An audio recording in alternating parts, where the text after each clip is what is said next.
Welcome back, everybody, to 88 Nerds Per Hour, where we blast forward through space and time at a whopping 88 Nerds Per Hour. This is a High G show. Strap in and prepare for flip and burn.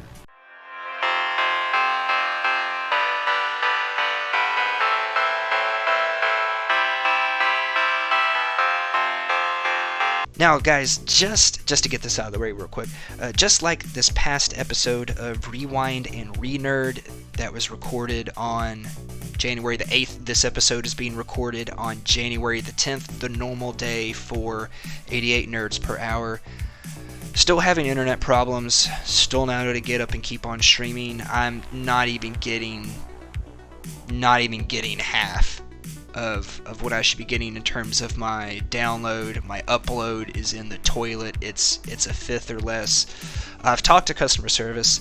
It's something that's happened with some recent unseasonable weather here. There were some storms and then some snow and freezing and then some more storms, and that apparently caused some havoc with some stuff around town. We're just going to keep pressing on through because just like with Rewind and Renerd, we do want to keep things rolling. Again, just like with Rewind and Renerd, 88 Nerds Per Hour is not going to upload only. This will not be a usual or a regular thing. I'm pretty much doing this just because of the internet problems. Let's get right down to it. All we've ever known is low G and an atmosphere we can't breathe. Earthers get to walk outside into the light, breathe pure air, look up at a blue sky and see something that gives them hope. And what do? They look past that light, past that blue sky. They see the stars and they think, mine. Earthers have a home. It's time Belters had one too. In this episode of 88 Nerds Per Hour, we are going to be covering the Expanse Season 1 Episodes 5 and 6, Back to the Butcher, and Rock Bottom. So we are going to start off with the Canterbury Tales for Episode 5 and 6. Their story tonight starts out with them getting a message from Colonel Fred Johnson while they are fixing up Amos's leg, getting that bandaged up and getting him on the mend. But Colonel Fred Johnson wants the survivors of the MCRN Donager to come to Tycho Station for refuge. Alex, at this point, lets them know that they're clear of the debris field and they are not being followed. And as a group, Naomi at first objects to it, but as a group they decide to go to Tycho Station.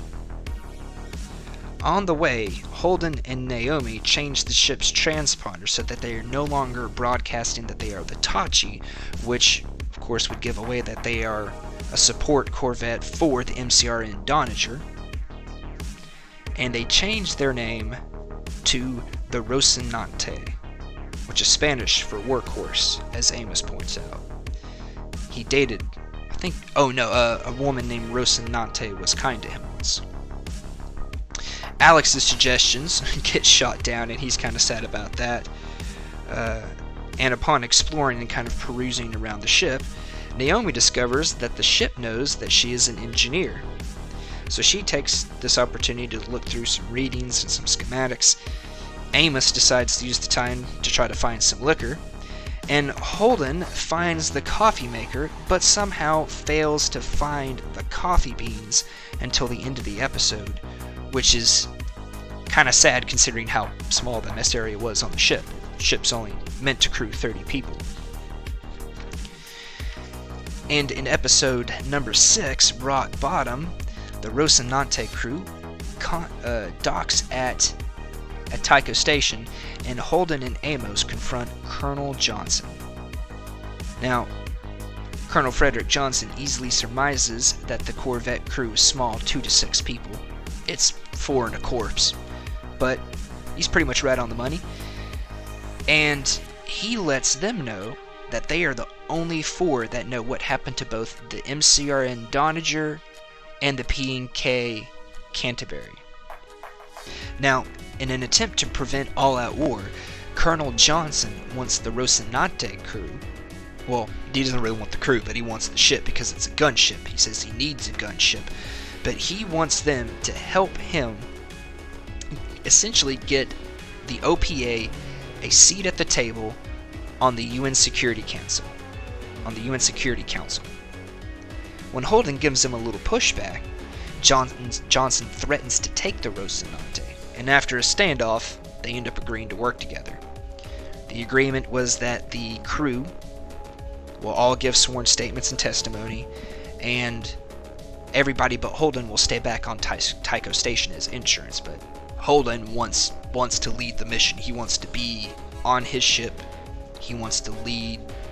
Well, essentially, he's not wanting to lead, but he's wanting to have some kind of insurance that he can make sure that the ex-Tachi, now Rocinante, stays in their crew and command. Also, of course, smart boy doesn't trust Colonel Johnson. Doesn't trust him whatsoever. Now, he doesn't exactly tell the crew at first that they're going to be staying behind and he's going to be going on the mission.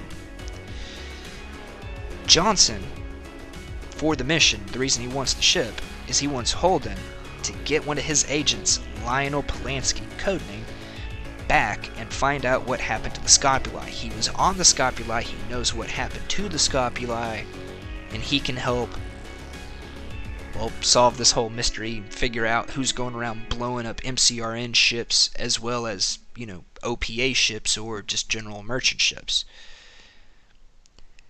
The Kant crew do all give sworn statements, but they refuse to let Holden go alone. They don't want to stay behind with Colonel Johnson. They don't trust him. Naomi says that she's met men like him before, men with causes that get people killed. She doesn't trust him because of that. Holden at this point tells the Kant crew that he logged the distress call. The distress call that got the Canterbury destroyed along with the Scopuli. It got everybody killed. Amos is pissed. He and Alex end up going to a bar. Alex gets to learn a little bit about Amos's past. Alex is mostly just mad that Holden didn't say anything. The fact that, I'm not sure if he means, he didn't say anything, like he didn't own up to it on the ship before they went on the mission, or the fact that he didn't tell them sooner. But he's kind of mad that he didn't say anything sooner. With Amos being mad, Naomi confesses that she knew too. And at this point, Amos realizes that Naomi is scared of his violent nature because, he's pretty much attempted to kill Holden a couple of times, and he seems itching for a fight, almost needlessly. Kind of lending to the MCRN's, thoughts that maybe Naomi is OPA and that Amos is like her muscle. Colonel Johnson disguises the Rocinante as a gas freighter before they set off, and takes the opportunity after Holden tells him about Lopez, wants to make sure that Lopez gets a proper burial, because he and the MCRN crew died to get them out of there, to get them out of that conflict, get them away from those stealth ships. But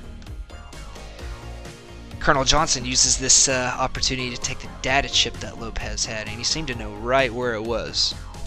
Of course, being, a former soldier for the UNN, probably not too much of a stretch. But before they set off, one final note about Holden and Naomi is that they have several drinks to the Kant crew and the crew of the Donnager. But they don't realize that they're being spied on by a guy that has a camera for an eye. By the end of episode 6, they set off and they're on their way to retrieve Lionel Polanski, the full Kant crew, and some of Tycho's, not Tycho Station's people, but some of Colonel Johnson's OPA people. And the only security measure that they really feel like they have at this point, all things considered, is that they've rigged the Rocinante to self-destruct if it doesn't receive orders from one of the Kant crew. So, at least they have that. Now, just to kind of cover the Cold War and the developments in there, we don't really see any development in episode 6, but we do get a little bit of backstory. we get backstory on Colonel Frederick Johnson, aka the Butcher of Anderson Station, which is why the episode is entitled Back to the Butcher. Now, what we get to see of this is that on Anderson Station, which is an AHG station, an Anderson Hyosun group, and I do believe that's a mining group, the workers were protesting the treatment of their children, the environment that they had to live in. I guess you could say that this was early OPA, like kind of like the startings of the stir of the OPA. This happened. They don't really give us. God, do they? I don't remember them. I don't remember them giving us like a clear indication of how long ago this happened, but it's some backstory, right? So we know it happened in the past. But these people, they ended up. Some people got hurt in rioting on the station. They took control of the station, and they're demanding, better conditions to the UNN. The UNN sends the ship Marine 1 out to kind of help pacify the situation. Well, the ship begins to block all their communications except for communication with the ship. At one point, the guys on the station realize that, hey, we've made our statement, we've made our point. We can't continue. If we do continue, we're just going to get our kids hurt. We're just going to basically be defeating our own movement. We need to surrender to the UNN. So the leader of the workers tries to do just that multiple times, repeats it over and over, that they want to surrender. They're giving their unconditional surrender, but Marine 1 does not respond. It doesn't. I guess maybe someone higher up was looking for an excuse.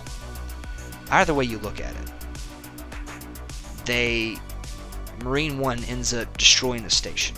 Everybody on board gets killed, gets blown out into space. And standing out in EVA gear, looking at what they have reaped, what they have done, is Colonel Frederick Johnson, aka the Butcher of Anderson Station.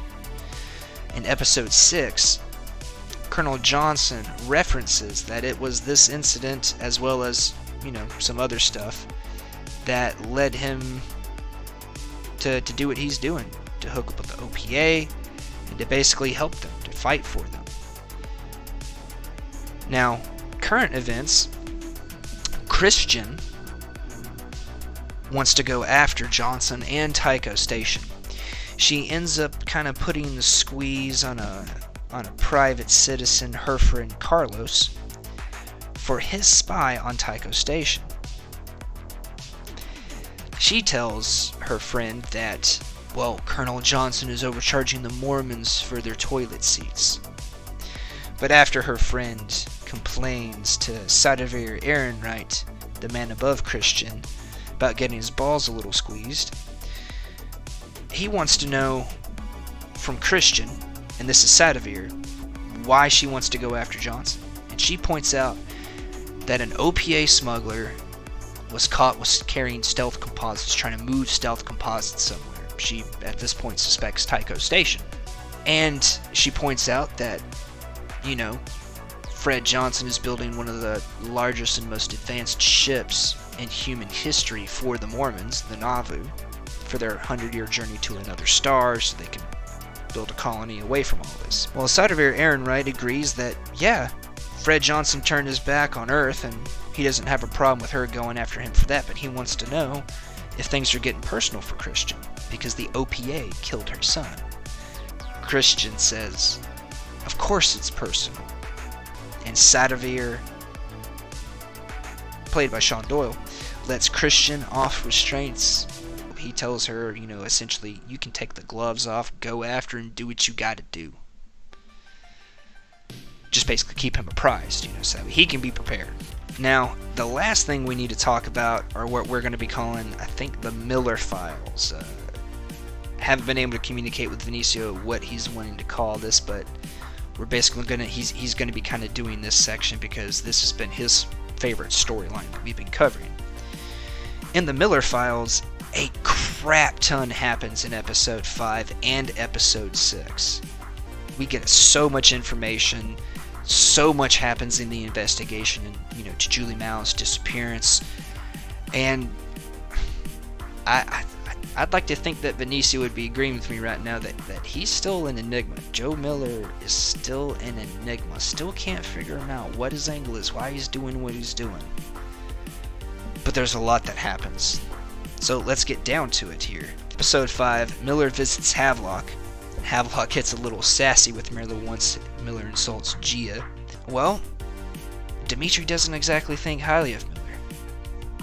After the whole exchange, though, back at headquarters, Miller's informed, along with the rest of the crew, that... Well, actually, no, excuse me, Miller's not there. We get to tune in with Athena Carcanis planning Octavia Muss, and she and the rest of the crew get informed, the rest of the Star Helix crew get informed that Filat Kothari, local Griga muscle, is the guy that spiked Dimitri. Now, Captain Shadid says, we've been having to play nice with these OPA guys over here. But then she reveals that Griga muscle is not OPA, at least not Filat Kothari. So, let's bring him in. If he resists, shoot him. If he happens to disappear out an airlock, no hard feelings. She wants him dead. Because, well, when Dimitri is Star Helix, they gotta take care of their own. It's kind of like Miller said in episode 1. There are no laws on Sirius, only cops. Now, Octavia tracks down Miller, Julie Mao's apartment, and Miller tells her everything about Mao, about the Scopuli, and about a new ship that he has come across called the Anubis. The Anubis had a flight path that was unlogged that intersected with the planned flight path for the Scopuli as submitted by Julie Mao. Now, the Anubis was coming from Phoebe Station. Now, as we learned from Lopez, and I want to say it was episode 4, Phoebe Station was an MCRN station, and everyone there was killed, the computer cores were cut out, everything was destroyed. No one knows why. Well, Miller thinks that the answer is going to be on the Anubis, or with anybody that might have made it off the Scopuli. Miller reveals that he got the Anubis' flight path from the info broker's data crypt cache thing that was in his leg. Octavia says, hey, we gotta pass this up the ladder, this is way above our pay grade, but Miller doesn't want to. So he decides not to pass it up to the ladder. And he goes and finds Anderson Dawes. Well, Anderson Dawes more finds him. They have a nice little chat, where the quote that began the episode come from, and Dawes gives Miller Kothari's location. Lets him know that he is not OPA, and the OPA had nothing to do with what happened to Havelock. Miller then goes and finds a dock worker. Now this dock worker happened to be a relation of Julie Mao's. And Julie chartered his ship to kind of go scouting around the area in the system. It tells a story about how Mao comes across this mine where people are getting sick and getting poisoned, right? Because cadmium has been discovered. And she goes there to this camp to try to help people, to help the sick, help the dying. She eats the same food, drinks the same water, breathes the same air. Ends up having to take anti-cancer meds for the rest of her life, but she didn't mind because she felt she was making a difference. Now, this ended up being a scouting trip for the OPA, even though she did help Belters at the relief camp. And Miller also learns that she was mixed up with Dawes and got into the OPA. Miller goes back to check out more on this info broker, right? Ends up finding a back room, the shop this guy worked out of. And when he comes into this back room, he finds out how these people were passing information around. He finds a sort of hamster that's kind of like a mechanical hamster that's being put together, and in the chest is a data chip. Now the one he finds in the back room is empty. But he goes back to Mao's apartment, and he sees her hamster running on the wheel. And that's when he realizes information was in there right in front of his face the whole time. So he rips it open, takes out the data chip, hides it in his hat, and leaves. Good thing too, because upon leaving, he's immediately abducted by Anderson Dawes' OPA people. In episode 6, Well, he has a nice little chat with Anderson Dawes. More of an interrogation, really. Now, Anderson Dawes throughout this whole thing has been played by Jared Harris. I'm sorry for not mentioning it sooner, and I gotta say, I love Jared Harris's performance. Jared Harris kind of reminds me of how I've seen sort of like, old IRA people kind of portrayed. They'd come up to you, sit down, buy a few drinks at the bar, have some laughs, play some darts, and then they'd be like, alright, I gotta be on my way, and as soon as they go to leave, a few seconds later, the whole place blows. That's the kind of character that Anderson Dawes reminds me of here. Lowly belter dock worker, trying to get a bigger share of the profits off the docks, which is what Miller thinks his whole plan is, right? In their chat, Dawes reveals that's not his plan at all. His plan is belter freedom. He wants to make Ceres a home for belters. Just belters. Their own territory. And he's doing this with the OPA for independence, not profit. He likes to get a little fresh, he gets a little sassy, a little smart. He's wanting to make sure that Dawes' eyes stay on him and don't look too closely at his hat, which is for more than just keeping the rain off his head. After the interrogation, and after Dawes kind of searches him, but before he lets, so to speak, lets Miller go, they do talk about a story about Dawes, a story about what happened to his sister, and he reveals, at the same time as revealing Mao is an OPA agent and his agent, he reveals the story, the truth of what happened to his sister Athena. Athena was very ill, right? Lived in 0G. Dawes described her bones as being made of chalk. Now, eventually, things got worse, and eventually Athena couldn't travel. So Dawes killed her, because there was no way his poor, starving family could afford treatment for Athena. And instead of letting her live and suffer and die horribly, he killed her and laid her in a bauxite cave that they had discovered, apparently a very beautiful place. And he thought it was the most special place that he could, put her to rest. Well, after this heartfelt story, Dawes decides that Miller needs to be thrown out of airlock, and that's how he decides to let him go. Now, as the airlock is beginning to close and depressurize, and he's about to be vented into space, Octavia Musk comes in and saves the day, killing both of the OPA people from Dawes that were gonna, blow him out of an airlock. Now, at this point, Miller informs Muss of everything new he has learned. And they get back together at Mao's place. He shows her the data chip in his hat, and they decide to see what's on it. Reveals that something was discovered at Phoebe Station. Some kind of new material, some kind of new mineral, some kind of new element. It's giving off light, and it's giving off energy, and it's giving off heat, and it's some kind of new miraculous discovery. Well, Miller then goes and decides he needs to pass things up the ladder through Shadid, get something else involved in on this.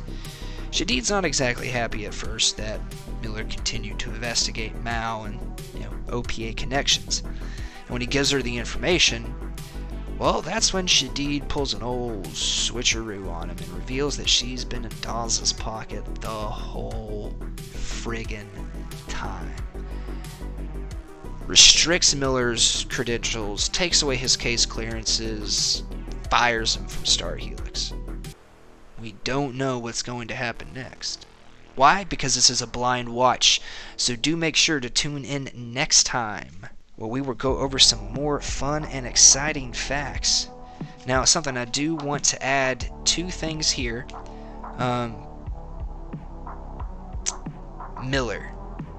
Miller failed to save some girl or woman in his past. That's why he's got to be so hard up about finding Mao and investigating the story. It seems like every time it comes up, every time someone has failed to protect like a loved one or a girl or something, he gets He gets real fidgety. He gets real unsettled.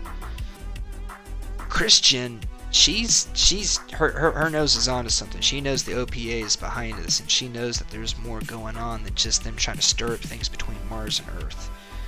So her nose is telling her that there's something else afoot. And I have to agree with her. There is something else going on. We haven't seen anything about Tycho Station yet that would kind of lead us to believe that this is where those Amon-Ra class stealth attack frigates are coming from, which Amon-Ra is such a great ship class name. Like, that's a great ship class name. They did a great job with that. There's a lot that they drill down into in these episodes. There's not a whole lot that happens on the wide horizontal space. Like, there's not a whole lot of pieces being moved on the board, right? But we're really getting to drill down into a couple of the pieces, and we're really learning some dirty secrets, some dirty facts, right? Miller getting to, to kind of help. I won't even say help, but I don't even know why I said help. It makes no sense with what I'm going to say, but just to see Miller, how he's investigating everything and drilling down into the case and getting to see more of that was honestly just it was a great ride. I was watching both of the episodes right before and taking my notes right before we were going to do the podcast. That's how I've been doing the blind watch. But it was a ride, man. It was such a wild ride this week with the Miller files, seeing the whole case and how everything plays out. And I feel like at the very end, they took us to the very top of another hill, and the roller coaster's about to jet down the other side, and that's kind of where things cut off, right? Right now, the Miller files are going at over 88 nerds per hour, and I can't wait to see where that ends up next week. What do you guys think is going to be happening? Why do you guys think Miller's so hung up on people that can't protect a woman that they care about, right? Why do you think Dawes, right? Why do you think Dawes allows incorrect stories about what happened to his sister to circulate, right? Is Dimitri falling in love with Gia, or is he really just trying to learn all that he can? I think he's kind of starting to fall in love. Real Christian, will she have to lose any more friends along her path to figure out what the OPA is doing and prevent civil war? Like, she's already sacrificed 2 friends. How many more is she gonna lose? But make sure to strap in and come back next week when we blast forward through space and time again at 88 nerds per hour to see what will happen on episodes 6 and 7 of Rewind and Renerd. This has been a High G show, guys. Thank you for tuning in, and we'll catch you next week.